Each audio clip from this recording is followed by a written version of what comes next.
Hi dear students, 9th standard social sciences second അഥവാ ജിയോഗ്രഫിയിലെ third chapter നമ്മളിവിടെ ആരംഭിക്കുകയാണ്. Third ചാപ്റ്ററിന്റെ പേര് നാഷണൽ ഇൻകം അഥവാ ദേശീയ വരുമാനം എന്നർത്ഥം. ഇപ്പം നാഷണൽ ഇൻകം എന്ന് പറയുമ്പോൾ നമുക്കറിയാം ഏതൊരു രാജ്യത്തിനും ആ രാജ്യത്തിൻ്റെതായിട്ടുള്ള നാഷണൽ ഇൻകം ഉണ്ടാവും. ഇപ്പോൾ ഒരു ഫാമിലി ഇൻകം എന്നൊക്കെ പറയുന്നത് പോലെ തന്നെ ഒരു രാജ്യത്തിന് എന്തുണ്ട്, ടോട്ടൽ ഇൻകം ഉണ്ടാവും, അതേപോലെ എക്സ്പെൻഡിച്ചർ ഉണ്ടാവും. അപ്പോൾ നാഷണൽ ഇൻകവുമായി ബന്ധപ്പെട്ട ഒരു രാജ്യത്തിന്റെ ദേശീയ വരുമാനവുമായി ബന്ധപ്പെട്ട കുറച്ച് കൺസെപ്റ്റുകളും അതെങ്ങനെയാണ് കാൽക്കുലേറ്റ് ചെയ്യുന്നത്, അതിൻ്റെ ആവശ്യം എന്താണ്, അതൊക്കെയാണ് നമ്മൾ ഈ ഒരു ചാപ്റ്ററിൽ മെയിനായിട്ട് ഡിസ്കസ് ചെയ്യാൻ പോകുന്നത്. അപ്പോൾ നമുക്ക് നേരെ വിഷയത്തിലേക്ക് വരാം. അപ്പോൾ തേർഡ് ചാപ്റ്റർ ആണ് നാഷണൽ ഇൻകം.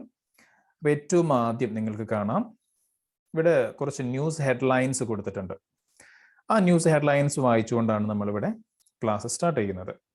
അപ്പൊ എന്തൊക്കെയാ ഈ ഒരു ന്യൂസിൽ പറയുന്നത്, എന്തൊക്കെയാ ഈ ഒരു ഹെഡ്ലൈൻസിൽ കൊടുത്തിട്ടുള്ളത്? ഏറ്റവും ആദ്യം കാണാം, national income share of agriculture sector has declined, അല്ലേ?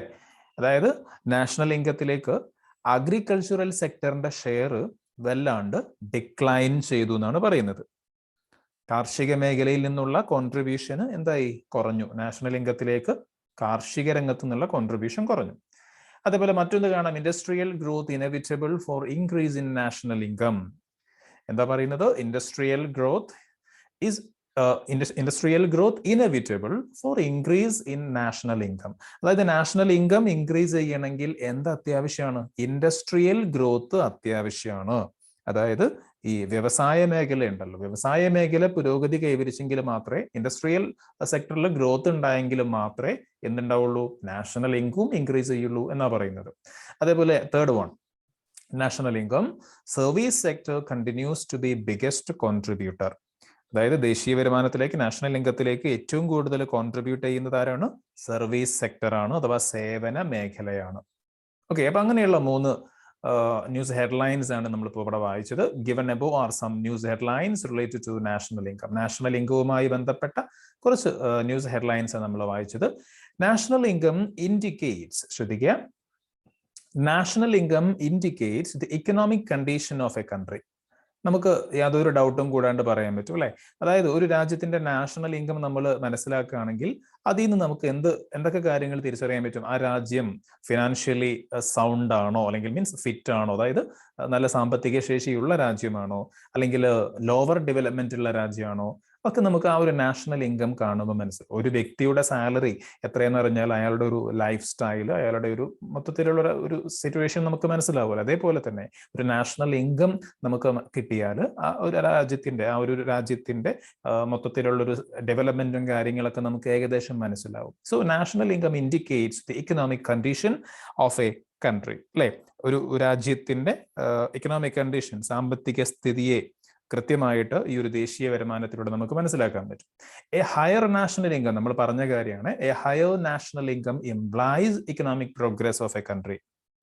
അതായത് നാഷണൽ ഇൻകം കൂടുതലാണെങ്കിൽ, അല്ലെങ്കിൽ ഉയർന്ന ദേശീയ വരുമാനമാണെങ്കിൽ രാജ്യത്തിന്റെ സാമ്പത്തിക മുന്നേറ്റത്തെയാണ് അത് കാണിക്കുന്നത്, അല്ലെ? ആ രാജ്യത്തിന്റെ ഇക്കണോമിക് പ്രോഗ്രസിനെയാണ് കാണിക്കുന്നത്.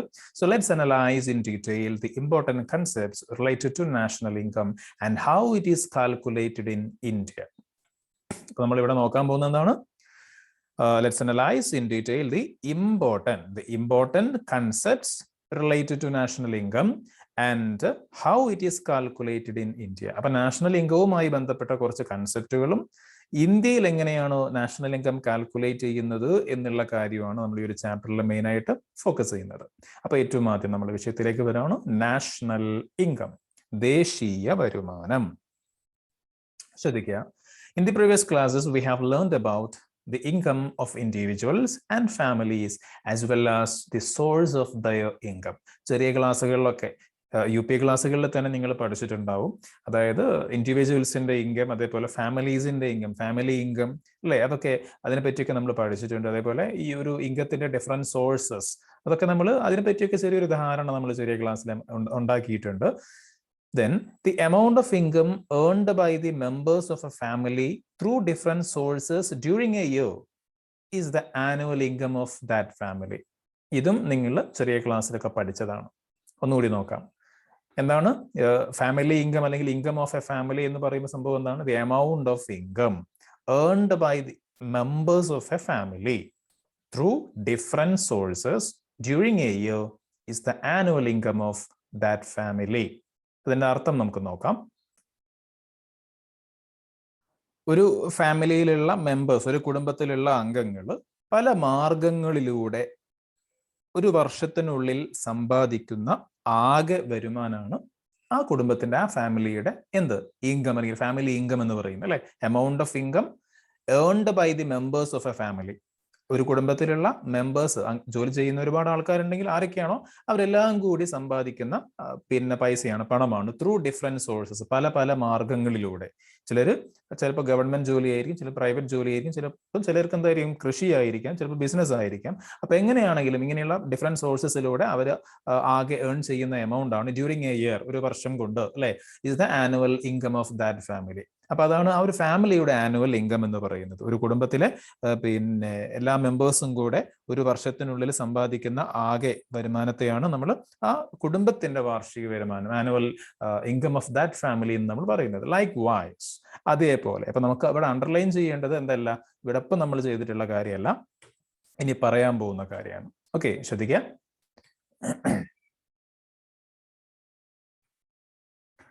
Likewise, the total income received by a country in 1 year is its national income. ഒരു രാജ്യത്തിന്റെ നാഷണൽ ഇൻകം എന്ന് പറയുമ്പോൾ എന്താണ്? The total income received by a country in 1 year. ഒരു വർഷം കൊണ്ട് ഒരു രാജ്യം ഏൺ ചെയ്യുന്ന അല്ലെങ്കിൽ ഒരു രാജ്യത്തിന് കിട്ടുന്ന ആകെ വരുമാനത്തെ നമ്മൾ എന്ത് വിളിക്കുന്നു? ആ രാജ്യത്തിന്റെ നാഷണൽ ഇൻകം എന്ന് വിളിക്കുന്നു. ചെറിയൊരു ഡെഫിനിഷനാണ് അപ്പോൾ പറഞ്ഞത്, നമുക്കത് മാത്രം പോരാ. എന്നാലും the total income received by a country in 1 year. The total income received by a country in 1 year is its national income, and it is the amount earned from the production of goods and services in a country during a year. അതും കൂടി നമുക്ക് mark ചെയ്യാം. എന്താ പറയുന്നത്? It is the amount earned from the production of goods and services in a country during a year. അതായത് ഒരു രാജ്യത്ത് ഒരു വർഷം ഉൽപ്പാദിപ്പിക്കുന്ന മൊത്തം പ്രൊഡക്ട്സിന്റെ, അതേപോലെ സർവീസസിന്റെ, സാധനങ്ങളുടെയും സേവനങ്ങളുടെയും ഒക്കെ ഭാഗമായിട്ട് ലഭിക്കുന്ന വരുമാനമാണ് ആ രാജ്യത്തിന്റെ ദേശീയ വരുമാനം. Okay, it is the national income എന്ന് പറഞ്ഞാൽ എന്താണ്? National income is the amount earned from the production of goods and services in a country during a year. ഒന്നുകൂടി പറയാം, ഒരു രാജ്യത്ത് ഒരു വർഷം ഉൽപ്പാദിപ്പിക്കുന്ന ഗുഡ്സ് ആൻഡ് സർവീസസിന്റെ, സാധനങ്ങളുടെയും സേവനങ്ങളുടെയും ഒക്കെ ഭാഗമായിട്ട് ലഭിക്കുന്ന വരുമാനം. ഒരുപാട് ഗുഡ്സ് ആൻഡ് സർവീസസ് പ്രൊഡ്യൂസ് ചെയ്യുന്നുണ്ടല്ലോ. അപ്പൊ അതിന്റെ ഒക്കെ ഭാഗമായിട്ട് കിട്ടുന്ന വരുമാനമാണ് ആ രാജ്യത്തിന്റെ എന്ത്? നാഷണൽ ഇൻകം എന്ന് പറയുന്നത്. This is received mainly from 3 sectors. അപ്പോൾ ഒരു രാജ്യത്തിന്റെ നാഷണൽ ഇൻകം പ്രധാനമായിട്ടും 3 സെക്ടറിൽ നിന്നാണ് കിട്ടുന്നത്, 3 മേഖലകളിൽ നിന്നാണ് കിട്ടുന്നത്. ഏതൊക്കെയാണ് ആ 3 സെക്ടേഴ്സ്? ചെറിയ ക്ലാസ്സിലെ നമ്മൾ മനസ്സിലാക്കിയതാണ്. ഒന്ന് അഗ്രികൾച്ചറൽ സെക്ടർ. ഏതാണ്? Agricultural sector. Then second one industrial sector, then service sector. ഈ ഒരു 3 സെക്ടറിനെയാണ് നമ്മൾ ഏറ്റവും ആദ്യം വായിച്ചിട്ടുള്ള ഈ ഒരു ന്യൂസ് ഹെഡ്ലൈൻസ് ഉണ്ടല്ലോ അവിടെ പറയുന്നത്. അഗ്രികൾച്ചറൽ സെക്ടർ പറയുന്നുണ്ട്, അതേപോലെ ഇൻഡസ്ട്രിയൽ സെക്ടർ പറയുന്നുണ്ട്, അതേപോലെ തന്നെ സർവീസ് സെക്ടറും പറയുന്നുണ്ട്. ഓക്കെ, സോ ഇങ്ങനെയുള്ള 3 സെക്ടറിൽ നിന്നാണ് ഏതൊരു രാജ്യത്തിന്റെയും നാഷണൽ ഇൻകത്തിലേക്ക് എന്ത് വരുന്നത്? ഇൻകം അല്ലെങ്കിൽ റവന്യൂ വരുന്നത്. Adding up the income from these 3 sectors we get national income. അപ്പൊ ഇങ്ങനെയുള്ള ഈ ഒരു 3 സെക്ടറിൽ നിന്നും കിട്ടുന്ന ടോട്ടൽ ഇൻകത്തെ നമ്മൾ സം ചെയ്താൽ നമുക്ക് എന്ത് കിട്ടും? നാഷണൽ ഇൻകം കിട്ടും. ഓക്കെ, ഏതൊരു രാജ്യമാണെങ്കിലും അവിടെ അഗ്രികൾച്ചറൽ സെക്ടർ ഉണ്ടാവും, ഇൻഡസ്ട്രിയൽ സെക്ടർ ഉണ്ടാവും, സർവീസ് സെക്ടർ ഉണ്ടാവും. അപ്പൊ ഈ ഒരു 3 സെക്ടറിൽ നിന്നും കിട്ടുന്ന ടോട്ടൽ ഇൻകത്തെ നമ്മൾ സം ചെയ്താൽ നമുക്ക് എന്ത് കിട്ടി? നാഷണൽ ഇൻകം കിട്ടി. So when we calculate the money value of goods and services produced in a country during a particular year we get the national income of the country for that year. അപ്പോ നമ്മളിവിടെ പറഞ്ഞതിന്റെ ആകെ തുകയാണോ ഈ ഒരു sentence? ഇതാണ് national income. എന്താണെന്ന് ചോദിച്ചാൽ നമ്മൾ കറക്റ്റ് എഴുതേണ്ട, പഠിക്കേണ്ട ഒരു ഡെഫിനിഷൻ. ഓക്കെ, എന്താണ്? ഇതാ, ഒന്ന് മാർക്ക് ചെയ്ത ശേഷം വായിക്കാം. When we calculate the money value of goods and services produced in a country during a particular year, we get the national income of the country for that year. Okay, നമുക്കതിനെ മുറിച്ച് അല്ലെങ്കിൽ അതിന്റെ അർത്ഥം കൃത്യമായിട്ട് നോക്കി പറയുകയാണെങ്കിൽ, ഒരു വർഷം ഉൽപ്പാദിപ്പിക്കുന്ന ഗുഡ്സ് ആൻഡ് സർവീസസിന്റെ ആകെ മൂല്യം നമ്മൾ പണത്തിൽ കണക്കാക്കുമ്പോൾ കിട്ടുന്ന ഒരു എമൗണ്ട് ഉണ്ടല്ലോ, അതാണ് എന്ത് ആ രാജ്യത്തിന്റെ ദേശീയ വരുമാനം. When we calculate the money value of goods and services produced in a country, ഒരു രാജ്യത്ത് പ്രൊഡ്യൂസ് ചെയ്യുന്ന മൊത്തം ഗുഡ്സ് ആൻഡ് സർവീസസിന്റെ പണത്തിലുള്ള മൂല്യം അല്ലെങ്കിൽ അതിന്റെ മണി വാല്യൂ, ഏതൊരു സാധനമാണെങ്കിലും ഏതൊരു സർവീസ് ആണെങ്കിലും അതിനൊരു നിശ്ചിത വാല്യൂ ഉണ്ട് അല്ലെ, അതിനൊരു മണി വാല്യൂ ഉണ്ടാവും. അപ്പോൾ when we calculate the money value of goods and services produced in a country, ഒരു രാജ്യത്ത് പ്രൊഡ്യൂസ് ചെയ്യുന്ന മൊത്തം ഗുഡ്സ് ആൻഡ് സർവീസസിന്റെ മണി വാല്യൂ നമ്മൾ കാൽക്കുലേറ്റ് ചെയ്യാണ് അല്ലെ. അത് എപ്പോൾ പ്രൊഡ്യൂസ് ചെയ്യുന്ന, ഡ്യൂറിങ് എ പെർട്ടിക്കുലർ ഇയർ, ഒരു നിശ്ചിത വർഷത്തിൽ, എത്രയെങ്കിലുമൊക്കെ വർഷങ്ങൾ, 10 വർഷം അല്ലെങ്കിൽ ഒരു 5 വർഷം, അങ്ങനെയല്ല, നമ്മൾ ഓരോ വർഷം ഏതെങ്കിലും ഒരു പ്രത്യേക വർഷത്തെ കണക്കാണ് നമ്മൾ എടുക്കുക. So we get the national income. അപ്പോൾ ഒരു വർഷം ഒരു രാജ്യത്ത് പ്രൊഡ്യൂസ് ചെയ്യുന്ന മൊത്തം ഗുഡ്സ് ആൻഡ് സർവീസസിന്റെ മണി വാല്യൂ നമ്മൾ കാൽക്കുലേറ്റ് ചെയ്താൽ നമുക്ക് എന്ത് കിട്ടും? National income of that country for that year. ആ വർഷത്തെ ആ രാജ്യത്തിന്റെ നാഷണൽ ഇൻകം നമുക്ക് കിട്ടും. വളരെ വളരെ ഇമ്പോർട്ടന്റ് ആണ്. സൈഡിൽ എവിടെയെങ്കിലും ഒന്ന് ഇമ്പോർട്ടന്റ് എന്ന് എഴുതി വെക്കുന്നത് നല്ലതാണ്. ഓക്കെ, അപ്പോൾ ഏറ്റവും ഇമ്പോർട്ടൻ്റ് ആയിട്ടുള്ള നാഷണൽ ഇൻകത്തിന് നമ്മൾ ഇതുവരെ പറഞ്ഞതിൽ ഏറ്റവും വാലിഡ് ആയിട്ടുള്ള അല്ലെങ്കിൽ ഏറ്റവും ഇമ്പോർട്ടൻ്റ് ആയിട്ടുള്ള ഒരു ഡെഫിനിഷൻ ആണ് നമ്മളിവിടെ പറഞ്ഞത്. അപ്പോൾ സൈഡിൽ എവിടെയെങ്കിലും ഒന്ന് ഇമ്പോർട്ടൻ്റ് എന്ന് എഴുതി വെച്ചോളാം. ഓക്കെ, ദെൻ നെക്സ്റ്റ് വൺ, അടുത്തൊരു ക്വസ്റ്റ്യൻ ആണ് അടുത്ത ഹെഡിങ് അല്ലെ. Y do we calculate national income? നമ്മൾ എന്തിനാണ് നാഷണൽ ഇൻകം കാൽക്കുലേറ്റ് ചെയ്യുന്നത്? നമ്മൾ എന്തിനാണ് നാഷണൽ ഇൻകം കാൽക്കുലേറ്റ് ചെയ്യുന്നത്? നോക്കാം, എന്തിനാണ്? എക്സാമിന് വരുന്ന ഒരു ചോദ്യമാണ്. അതേ ഹെഡിങ് നമുക്കൊരു ക്വസ്റ്റ്യൻ ആയിട്ട് എക്സ്പെക്ട് ചെയ്യാം. So Y do we calculate national income? അതിന് കൃത്യമായിട്ട് ഒരു 4 മാർക്കിന്റെ ചോദ്യം വരെ വരാറുണ്ട്. ഈ ഒരു ചോദ്യം 4 മാർക്കിന് വരെ വരാറുണ്ട്. Y do we calculate national income? National income calculate ചെയ്യുന്നതിന്റെ ആവശ്യം എന്താ? എന്തിനാണ് നമ്മളത് ചെയ്യുന്നത്? അതിനുള്ള ആൻസർ നമ്മൾ ഇവിടെ ഒരു സെന്റൻസ് വായിക്കും, പിന്നെ അപ്പുറത്തെ പേജിലേക്ക് പോയാൽ നിങ്ങൾക്ക് കൃത്യമായിട്ട് ഒരു 4 പോയിന്റ് ഇവിടെയും കാണാം. ഓക്കെ, അപ്പൊ ഒരു ടോട്ടൽ 5 പോയിന്റ്സ് നമുക്ക് കിട്ടും. ഇവിടെ ഒരു 4 പോയിന്റ് ഉണ്ട്, അതേപോലെ ഒരു പോയിന്റ് നമുക്ക് ഇവിടെ വായിക്കാം. അപ്പൊ ഏറ്റവും ആദ്യം എന്താണ് ചോദ്യം? Why do we calculate national income? എന്തിനാണ് നമ്മൾ ദേശീയ വരുമാനം കണക്കാക്കുന്നത്? So national income is helpful in calculating the economic growth of a country and to compare the economic growth of different countries. ഒരു നല്ല പോയിന്റ് ആണ് പറഞ്ഞത്. നമ്മൾ എന്തിനാണ് നാഷണൽ ഇൻകം കാൽക്കുലേറ്റ് ചെയ്യുന്നത്? National income is helpful in calculating the economic growth of a country. ഒരു രാജ്യത്തിന്റെ economic growth, സാമ്പത്തിക വളർച്ച എത്രത്തോളം ഉണ്ട്, അല്ലെങ്കിൽ വളർച്ചയുണ്ടോ ഇല്ലേ എന്നൊക്കെ അറിയാൻ നമ്മളെ എന്ത് സഹായിക്കും? നാഷണൽ ഇൻകം കാൽക്കുലേറ്റ് ചെയ്യുന്നത് സഹായിക്കും. മാത്രമല്ല, and to compare the economic growth of different countries, മറ്റു രാജ്യങ്ങളുടെ ഇക്കണോമിക് ഗ്രോത്തുമായിട്ട് നമ്മുടെ രാജ്യത്തിന്റെ ഇക്കണോമിക് ഗ്രോത്തിനെ കമ്പയർ ചെയ്യാനൊക്കെ നമുക്ക് സാധിക്കും. അപ്പൊ അതിനൊക്കെ യൂസ്ഫുൾ ആണ് എന്ത്? National income. ഓക്കെ, അപ്പോൾ ഒരു പോയിന്റ് നമ്മളിവിടെ മാർക്ക് ചെയ്ത പോയിന്റ് ആണ്. അപ്പൊ 1 കിട്ടി. ഇനി ഈ ഒരു പോയിന്റ് നിങ്ങൾക്ക് എന്ത് ചെയ്യാം? പെട്ടെന്ന് ഒരുമിച്ച് വായിക്കാൻ വേണ്ടിയിട്ട് ആ ഒരു പോയിന്റിന് നമുക്ക് ഇവിടെ ഇതാക്കണ ഒരു സ്പേസ് ഉണ്ട്, 5ാമതൊരു പോയിന്റ് എഴുതാനുള്ള സ്പേസ് ഉണ്ട്, നമുക്ക് അവിടേക്ക് എഴുതി കൊടുക്കാം. അങ്ങനെ വരുമ്പോൾ നമ്മൾ ഇവിടെ മാത്രം ആ ഒരു കാര്യം പഠിച്ചാൽ മതി, 2 പേജിലാക്കി നോക്കേണ്ട കാര്യമില്ല. ഓക്കെ,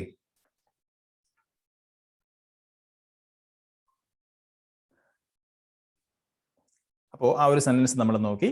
ഇവിടെ താഴെ നിങ്ങൾക്ക് കാണാൻ പറ്റും ഒരു ടേബിൾ കൊടുത്തിട്ടുണ്ട്. അതായത് ചില രാജ്യങ്ങളുടെ പേര്, ആ രാജ്യങ്ങളുടെ 2010, 2013, 2014 ഈ വർഷങ്ങളിലുള്ള national income in billion dollars എന്നൊക്കെ പറയുന്നത് പോട്ടെ, നാഷണൽ ഇൻകം കൊടുത്തിട്ടുണ്ട്. അപ്പോൾ നമ്മളിവിടെ നോക്കാൻ പോവാണ്, ഓരോ രാജ്യത്തിൻ്റെ നോക്കാൻ പോവാണ്. അപ്പോൾ ഇതിങ്ങനെ വായിക്കുന്നതിന് പകരം നമ്മൾ എന്ത് ചെയ്യുക? നമ്മൾ ഇത് 2015 ഇവിടെ കൊടുത്തിട്ടുണ്ട്. 2015 IMF കണക്കാണ്. IMF world economic outlook October 2015. IMF അറിയാലോ, ഇന്റർനാഷണൽ മോണിറ്ററി ഫണ്ട്, അന്താരാഷ്ട്ര നാണയനിധി. അപ്പൊ അതിന്റെ കണക്ക് പ്രകാരമുള്ള ഡാറ്റയാണ് ഇവിടെ കൊടുത്തത്. അപ്പോൾ ഏകദേശ കണക്കൊന്നല്ല, കൃത്യമായ കണക്കാണ്. 2015 ആണ്. ഇപ്പോൾ വർഷങ്ങൾ കഴിഞ്ഞു. അപ്പൊ ഈ ഒരു താഴെ ഒരു 3 ക്വസ്റ്റ്യൻസ് കാണാം നിങ്ങൾക്ക്. ഈ ക്വസ്റ്റ്യൻസ് നോക്കി അതിനുള്ള ആൻസർ ഈ ഒരു ടേബിളിൽ നിന്ന് നമ്മൾ കണ്ടെത്തുന്നതായിരിക്കും നന്നാവുക. The above table shows the national incomes of a few countries during 3 years, അല്ലെ 3 വർഷങ്ങളിലുള്ള 2010, 2013, 2014. അപ്പൊ ഇങ്ങനെ 3 വർഷങ്ങളിലുള്ള ചില രാജ്യങ്ങളുടെ നാഷണൽ ഇൻകം ഇവിടെ കൊടുത്തിട്ടുണ്ട്. അപ്പൊ നമ്മൾ എന്ത് ചെയ്യുക? താഴെയുള്ള ചോദ്യങ്ങൾക്ക് ഉത്തരം കാണാം അല്ലെ. Find out the countries which have the highest and the lowest national income in 2014. 2014 ഏറ്റവും കൂടുതൽ ഹയസ്റ്റ് നാഷണൽ ഇൻകം ഏത് രാജ്യത്തിനാണ്? അതേപോലെ ലോവസ്റ്റ് നാഷണൽ ഇൻകം ഏത് രാജ്യത്തിനാണ്? അതാണ് ചോദ്യം. 2014 അപ്പൊ നമ്മൾ എന്ത് ചെയ്യുക? 2014 അവസാനത്തെ മൂന്നാമത്തെ കോളാണ് നമ്മൾ നോക്കുക. 2014 എടുത്ത് നോക്കുന്ന സമയത്ത് നമുക്ക് എന്ത് കാണാൻ പറ്റും? ഞാൻ ഇവിടെ നിന്ന് മാർക്ക് ചെയ്യാം.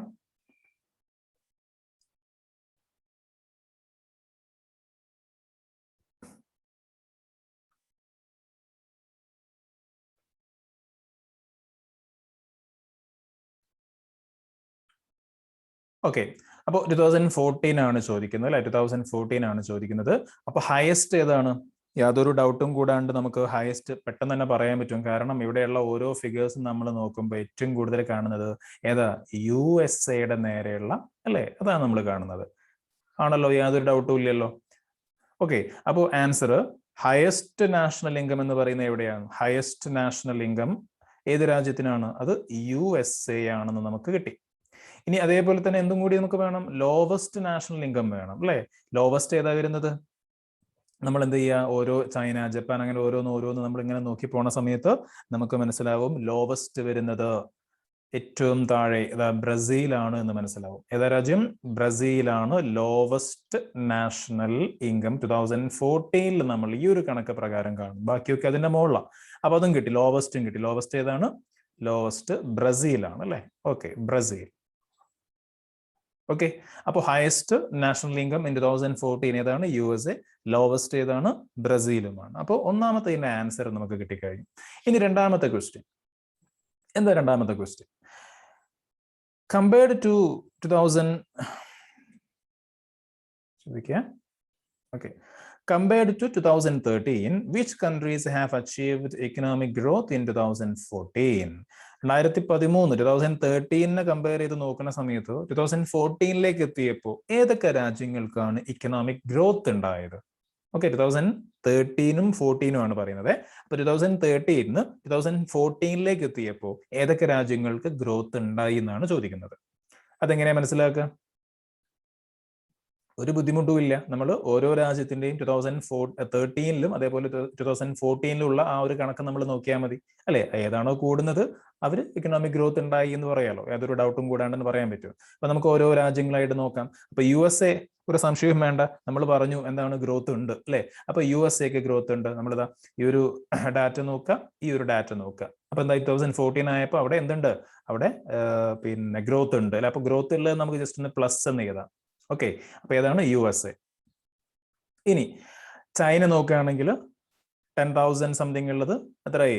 11,000 സംതിങ് ആയി. അപ്പോൾ ചൈനക്കും എന്തുണ്ട്? ചൈനക്കും ഗ്രോത്ത് ഉണ്ട്. അപ്പൊ അതും പ്ലസ് നമ്മൾ മാർക്ക് ചെയ്തു.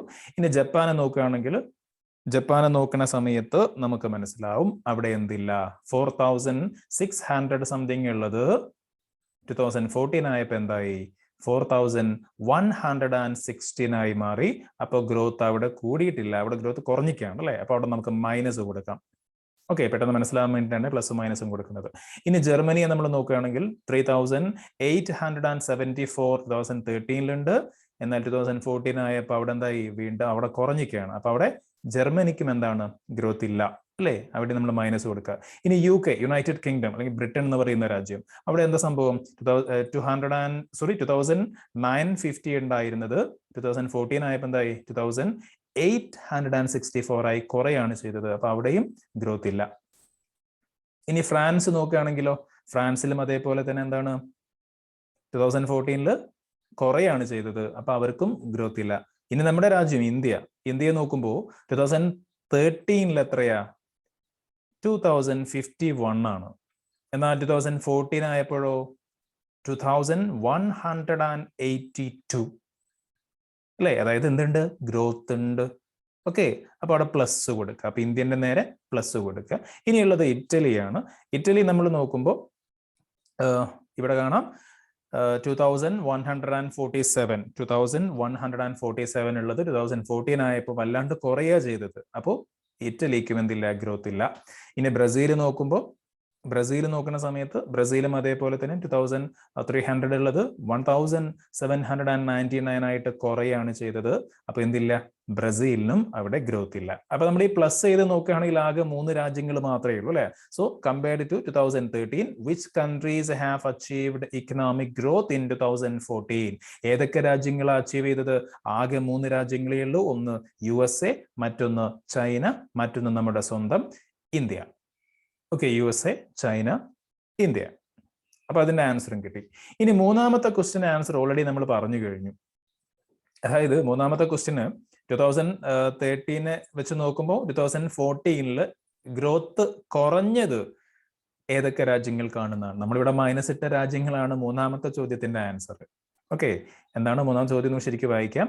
Compared to 2013, which countries have failed in achieving economic growth in 2014? 2014 economic growth achieve ചെയ്യുന്നതിൽ പരാജയപ്പെട്ട രാജ്യങ്ങൾ ഏതൊക്കെയാണെന്നാണ്. ഏതൊക്കെയാ നമ്മളിവിടെ മൈനസ് മാർക്ക് ചെയ്തിട്ടുള്ള രാജ്യങ്ങളുണ്ടല്ലോ, അതായത് നമ്മളിപ്പോൾ പറഞ്ഞിട്ടുള്ള ഏതൊക്കെ USA, ചൈന, ഇന്ത്യ ഒഴികെ ബാക്കി എല്ലാ രാജ്യങ്ങളും മൂന്നാമത്തെ ക്വസ്റ്റ്യന്റെ ആൻസർ ആണ്. Okay, Japan, Germany, UK, France, Italy, Brazil. Clear? അപ്പൊ ആ ഒരു ടേബിൾ നിങ്ങൾക്ക് ക്ലിയർ ആയി എന്ന് വിചാരിക്കുന്നു. അപ്പൊ അതൊക്കെ ഒന്ന് ക്ലിയർ നമ്മൾ സ്ക്രീനിൽ മൊത്തം ഒന്ന് മായ്ക്കുകയാണ്. ഇനി അടുത്ത ഭാഗത്തേക്ക് പോവാം. From this table, it is clear that compared to 2013, India has achieved better economic growth in 2014. 2013 compare ചെയ്ത് നോക്കുമ്പോൾ ഇന്ത്യക്ക് 2014 എന്തുണ്ടായിരുന്നു, കുറച്ചും കൂടി നല്ല ഇക്കണോമിക് ഗ്രോത്ത് ഉണ്ടായിരുന്നു മനസ്സിലാവുന്നുണ്ട് അല്ലെ. So what are the other objectives of calculating national income? അപ്പൊ നമ്മൾ ഒന്ന് പറഞ്ഞു, why do we calculate national income? അങ്ങനെ ചോദ്യം വരാം, അല്ലെങ്കിൽ ഇങ്ങനെയാവാം. What are the objectives of calculating national income? National income calculate ചെയ്യുന്നതിന്റെ ലക്ഷ്യങ്ങൾ, അതിന്റെ ഒബ്ജക്റ്റീവ്സ് എന്തൊക്കെയാണ്? ഒന്ന് നമ്മൾ പറഞ്ഞു കഴിഞ്ഞല്ലോ, എന്താ? National income is helpful in calculating the economic growth of a country and to compare the economic growth of different countries അല്ലെ. അപ്പൊ അത് എങ്ങനെയാന്ന് കാണിക്കാൻ വേണ്ടിയാണ് ഈ ഒരു ടേബിൾ താഴെ കൊടുത്തത്. അപ്പൊ അതേപോലെ തന്നെ നമുക്ക് വേറെ എന്തൊക്കെയാണ് ഈ നാഷണൽ ഇൻകം കാൽക്കുലേറ്റ് ചെയ്യുന്നതിന്റെ മറ്റ് യൂസസ്, മറ്റ് ഒബ്ജക്റ്റീവ്സ് എന്തൊക്കെയാണ്? ഓരോ ഒബ്ജക്റ്റീവ്സ് ആയിട്ട് നോക്കുമ്പോൾ ഒന്ന് നമ്മൾ പറഞ്ഞു കഴിഞ്ഞു. അടുത്തത്, to assess the contribution of different sectors in the economy. To assess the contribution of different sectors in the economy. അതായത് നാഷണൽ ഇൻകത്തിലേക്ക് ഓരോ സെക്ടറിന്റെയും കോൺട്രിബ്യൂഷൻ എത്രയാണ്, എങ്ങനെയൊക്കെയാണെന്ന് കൃത്യമായിട്ട് മനസ്സിലാവും. നമ്മൾ പറഞ്ഞല്ലോ ഏതൊക്കെ sector, agricultural sector, industrial sector, service sector എന്നൊക്കെ നമ്മൾ പറഞ്ഞല്ലോ. അപ്പൊ ഈ ഓരോ സെക്ടറും നാഷണൽ ഇൻകത്തിലേക്ക് എത്രത്തോളം കോൺട്രിബ്യൂട്ട് ചെയ്യുന്നു എന്ന് നമുക്ക് കൃത്യമായിട്ട് മനസ്സിലാക്കാൻ പറ്റും. പിന്നെ to study the problems faced by the economy. അതായത് ഒരു ഇക്കണോമി, ഒരു സമ്പദ് വ്യവസ്ഥ നേരിടുന്ന പ്രശ്നങ്ങൾ എന്തൊക്കെയാണ് എന്ന് പഠിക്കാൻ, മനസ്സിലാക്കാൻ വേണ്ടി സഹായിക്കുന്നു. മറ്റൊന്ന്, to help the government in planning and implementing different projects. ഗവൺമെന്റിനെ വിവിധ പദ്ധതികളൊക്കെ ആസൂത്രണം ചെയ്യാനും നടപ്പിലാക്കാനും ഒക്കെ സഹായിക്കുന്നു. അപ്പൊ അതിനും കൂടി വേണ്ടിയിട്ടാണ് എന്ത്, നാഷണൽ ഇൻകം നമ്മൾ കാൽക്കുലേറ്റ് ചെയ്യുന്നത്. To help the government in planning and implementing different projects. അതേപോലെ last one, to find out the limitations and advantages of economic activities like production, consumption and distribution. Production, consumption, distribution അഥവാ ഉൽപാദനം, ഉപഭോഗം, അതേപോലെ വിതരണം തുടങ്ങിയിട്ടുള്ള സാമ്പത്തിക പ്രവർത്തനങ്ങളുടെ പരിമിതികളും അതിന്റെ മേന്മകളും ഒക്കെ കണ്ടെത്താൻ വേണ്ടി, അതിന്റെ ലിമിറ്റേഷൻസും അതിന്റെ അഡ്വാൻറ്റേജസും ഒക്കെ കൃത്യമായിട്ട് അനലൈസ് ചെയ്യാനും കണ്ടെത്താനൊക്കെ വേണ്ടിയിട്ട് നമ്മൾ നാഷണൽ ഇൻകം കാൽക്കുലേറ്റ് ചെയ്യുന്നുണ്ട്. Okay, so these are the major objectives of calculating national income. അപ്പോൾ 4+ നമ്മൾ നേരത്തെ പറഞ്ഞ ഒരു പോയിന്റ്, 5 പോയിന്റ്സ് നമുക്ക് ഇവിടെ കിട്ടും. അപ്പോൾ ഒരു 4 പോയിന്റെങ്കിലും നിങ്ങൾ നിർബന്ധമായിട്ടും പഠിച്ചിരിക്കണം. ഓക്കെ, ദെൻ അടുത്ത ഭാഗത്തേക്ക് കിടക്കുകയാണ്. Some important concepts of national income. National ഇൻകവുമായി ബന്ധപ്പെട്ട ചില പ്രധാനപ്പെട്ട ആശയങ്ങൾ നമ്മൾ നോക്കാൻ പോവാണ്. We have discussed what national income is and the need for calculating അല്ലെ. എന്താണ് നാഷണൽ ഇൻകം, അതേപോലെ അതിന്റെ നീഡ് അല്ലെങ്കിൽ ഒബ്ജക്റ്റീവ്സ് എന്താണെന്നുള്ളത് നമ്മൾ നോക്കിക്കഴിഞ്ഞു. Now let's see a few concepts related to national income. ഇനി നാഷണൽ ഇൻകവുമായി റിലേറ്റഡ് ആയിട്ടുള്ള കുറച്ച് കൺസെപ്റ്റുകൾ, കുറച്ച് ആശയങ്ങൾ നമ്മൾ നോക്കുകയാണ്. പ്രധാനമായിട്ട് പെട്ടെന്ന് ഓടിച്ചു പോവുകയാണെങ്കിൽ ഇവിടെ കാണാം GNP അല്ലെങ്കിൽ ഗ്രോസ് നാഷണൽ പ്രൊഡക്റ്റ്, അതേപോലെ GDP അല്ലെങ്കിൽ ഗ്രോസ് ഡൊമസ്റ്റിക് പ്രൊഡക്റ്റ്, അതേപോലെ NNP അഥവാ നെറ്റ് നാഷണൽ പ്രൊഡക്റ്റ്. ഇത് മൂന്നും എന്താണ്, ശരിക്കും നാഷണൽ ഇൻകം തന്നെയാണ്. ഏത് മെത്തേഡ് ചെയ്താലും നമുക്ക് കിട്ടുക എന്താണ്, നാഷണൽ ഇൻകം ആണ്.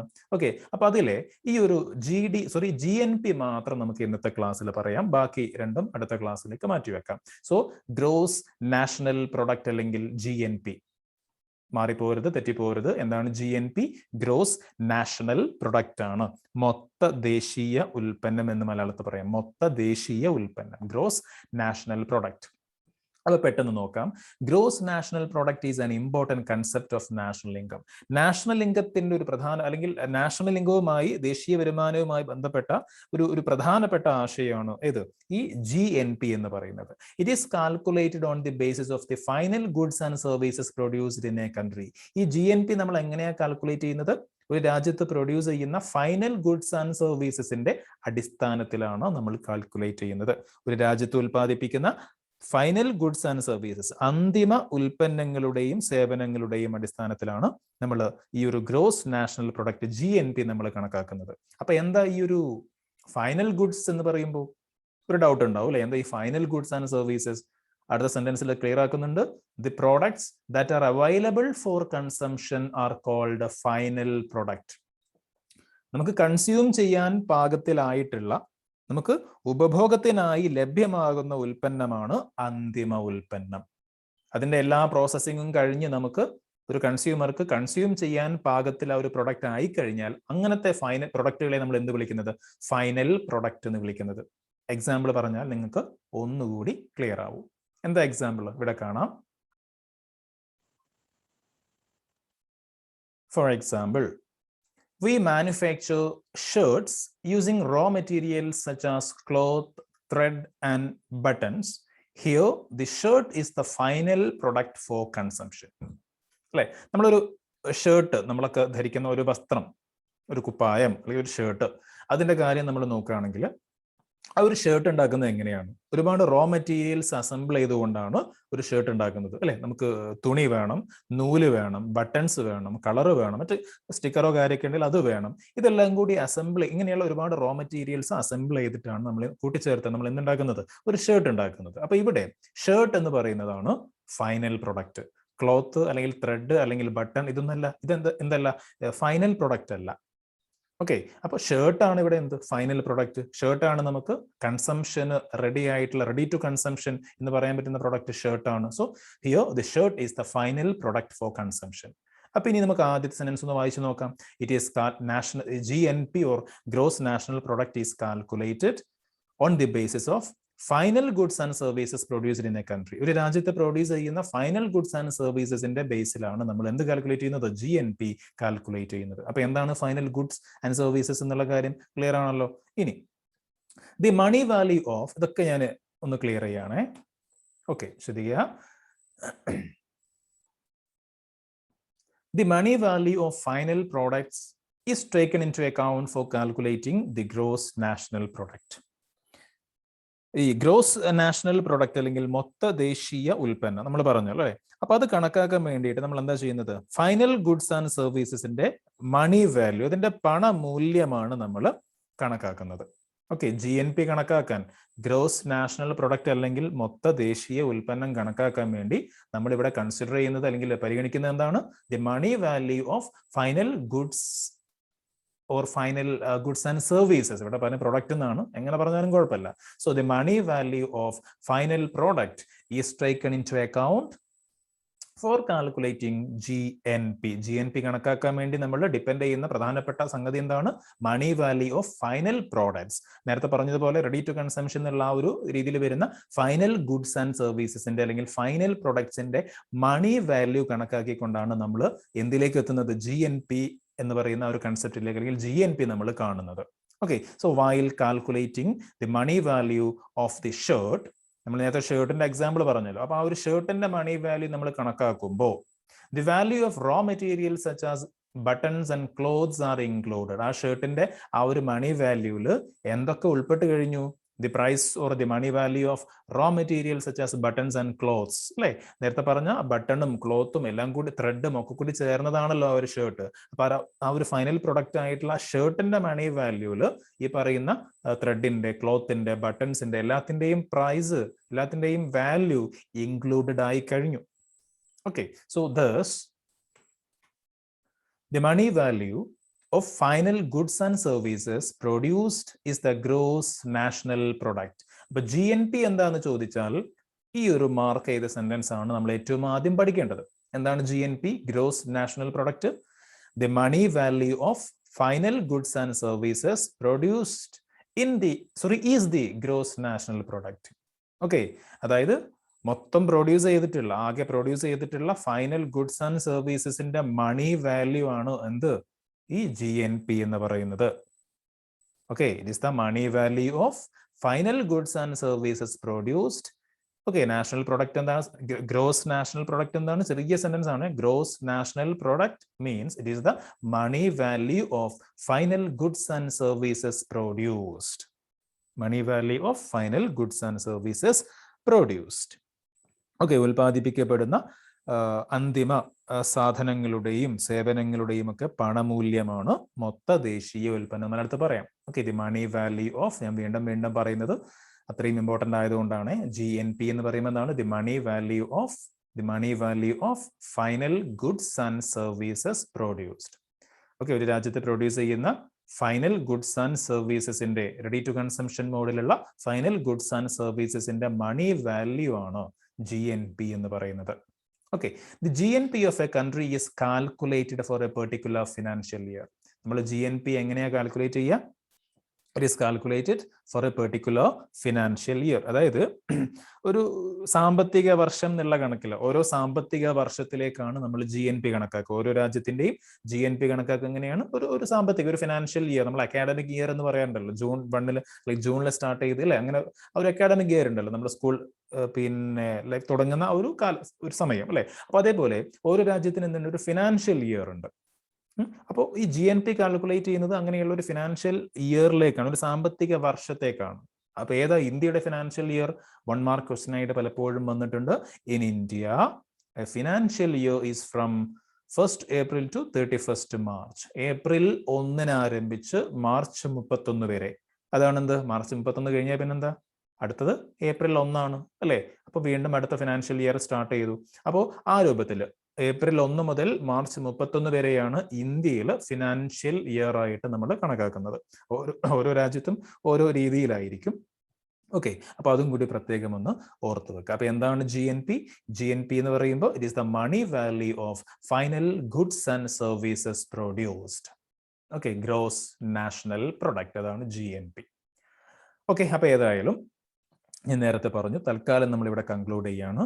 ഇവിടെ നിങ്ങൾക്ക് കാണാൻ പറ്റും ഗ്രോസ് ഡൊമസ്റ്റിക് പ്രൊഡക്റ്റ് GNP പോലെ തന്നെ GDP, അതേപോലെ NNP, ഇതൊക്കെ നമുക്ക് എന്ത് ചെയ്യാം? അടുത്ത ക്ലാസ്സിൽ ഡിസ്കസ് ചെയ്യാം. എനിവേ നമ്മൾ തൽക്കാലം ഈ ഒരു GNP പറഞ്ഞുകൊണ്ട് ഇന്ന് ഇവിടെ കൺക്ലൂഡ് ചെയ്യുന്നു. Okay, thank you.